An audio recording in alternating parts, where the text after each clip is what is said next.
My trip to London was an experience that I had long anticipated. After exploring iconic destinations like the Pyramids of Egypt and the Burj Khalifa, I was eager to immerse myself in the rich history and vibrant culture of this legendary city. The moment I landed at Heathrow Airport, I could sense the energy of the city, a perfect blend of old-world charm and modernity. The first place I visited was, of course, Buckingham Palace. Standing before the royal residence, I couldn't help but marvel at its grandeur. I timed my visit to witness the changing of the guard, a quintessential British experience. The precision and discipline of the guards, combined with the pomp and ceremony, made for an unforgettable spectacle. From Buckingham Palace, I strolled through St. James's Park. The peaceful green spaces were a stark contrast to the bustling streets of the city. I stopped at a cafe overlooking the lake, sipping tea and watching the swans glide by. It was the perfect way to start my exploration of London. Next, I made my way to Westminster Abbey. As I stood in front of the towering Gothic architecture, I couldn't help but feel awestruck by the weight of history contained within its walls. Walking through the Abbey, I saw the tombs of famous monarchs and poets, including Elizabeth I and Charles Dickens. It felt surreal to be in a place where so much history had unfolded. The Houses of Parliament and Big Ben were just around the corner.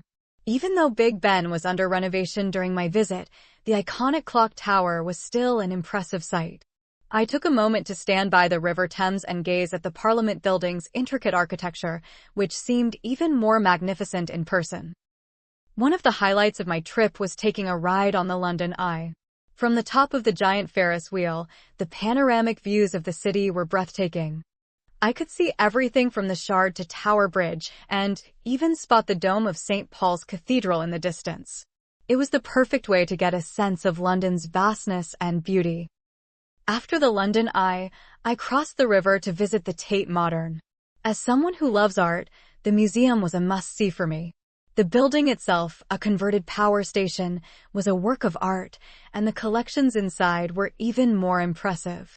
I spent hours wandering through exhibits of contemporary art, marveling at the creativity and diversity of the pieces. Next on my list was the Tower of London. I had heard so much about this iconic fortress, and it didn't disappoint. Walking through the ancient stone walls, I could almost feel the weight of its bloody history. The highlight was seeing the crown jewels up close. The sheer opulence of the regalia was staggering, and it was fascinating to learn about their significance in British history. I also took the time to walk across Tower Bridge, one of London's most famous landmarks. The views of the Thames from the bridge were stunning, and I couldn't resist taking a few photos. The bridge itself was an engineering marvel, and I enjoyed learning about its history in the exhibition housed in the towers. No trip to London would be complete without visiting the British Museum. I spent an entire day there, but it felt like I barely scratched the surface. The collection was immense, with treasures from ancient civilizations all over the world. The Rosetta Stone and the Elgin marbles were some of the highlights, and I was in awe of the sheer scale of the museum. Covent Garden was another area I had heard so much about. It was bustling with life, from street performers entertaining crowds to boutique shops and cafes lining the streets. I grabbed lunch at a quaint cafe and spent some time people-watching. There was a vibrant energy to the area that was contagious. One of the most memorable experiences was taking a boat ride along the Thames. The city's landmarks looked even more impressive from the water. As we cruised past the Globe Theatre and the towering skyscrapers of the city, I felt like I was seeing the city from a completely new perspective. Speaking of the Globe Theatre, I couldn't resist catching a performance there. Watching a Shakespeare play in the open-air theater was an unforgettable experience. The actors were fantastic, and it was easy to imagine what it would have been like to watch a play in the Elizabethan era. The atmosphere was electric, with the audience fully engaged in the performance. One evening, I decided to explore the vibrant nightlife of Soho. The area was buzzing with activity, and I found a cozy pub to grab a pint and enjoy some live music. The energy of the crowd and the eclectic mix of people made for a fun and lively night. It was the perfect way to unwind after a day of sightseeing. The next day, I ventured to Camden Market.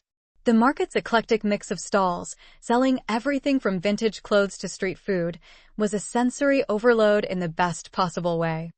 I spent hours wandering through the maze of vendors, sampling delicious food from all over the world and picking up a few unique souvenirs. I couldn't leave London without visiting the Natural History Museum.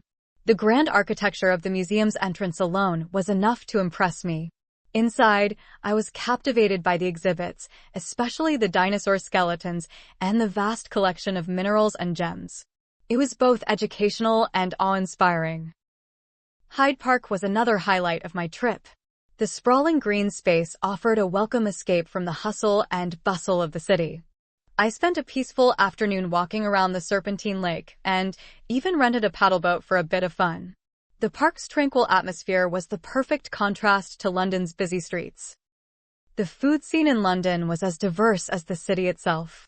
From traditional fish and chips at a local pub to indulging in afternoon tea at a fancy hotel, I tried it all. One of my favorite meals was at Borough Market, where I sampled everything from artisanal cheeses to exotic street food. The market's vibrant energy and variety of offerings made it a foodie's paradise.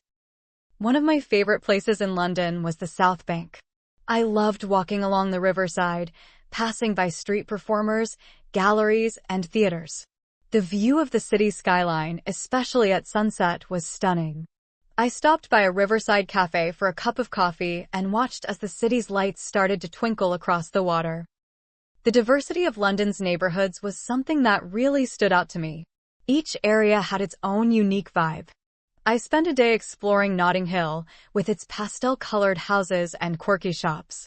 The famous Portobello Road Market was a treasure trove of antiques and vintage finds, and I couldn't resist picking up a few items to take home.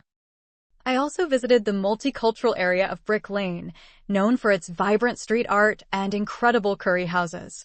The murals that adorned the walls of the buildings were like an outdoor gallery, and I spent hours just wandering the streets, taking in the creativity on display. As my trip neared its end, I made sure to visit the iconic Piccadilly Circus. The bright neon lights and bustling crowds made it feel like London's version of Times Square. From there, I took a short walk to Trafalgar Square, where I admired the fountains and statues, including the famous Nelson's Column. On my last full day in London, I visited Kensington Palace. Walking through the grand halls and beautifully manicured gardens, I learned more about the British royal family's history. The exhibition dedicated to Princess Diana was particularly touching, offering a glimpse into her life and legacy. Before heading back to the hotel, I stopped by Harrods. The luxury department store was every bit as glamorous as I had imagined. From the opulent food hall to the high-end fashion, it was an experience just to walk through the aisles. I treated myself to a few indulgent souvenirs as a reminder of my time in London. As my final night in London approached, I took a last walk along the River Thames. The city looked magical with its landmarks illuminated against the night sky. It was hard to believe that my time in this incredible city was coming to an end. Boarding my flight the next day, I couldn't help but reflect on how much I had seen and experienced. London had lived up to every expectation, offering a perfect blend of history, culture, and modernity. I knew that this was a city I would return to one day, as there was still so much left to explore.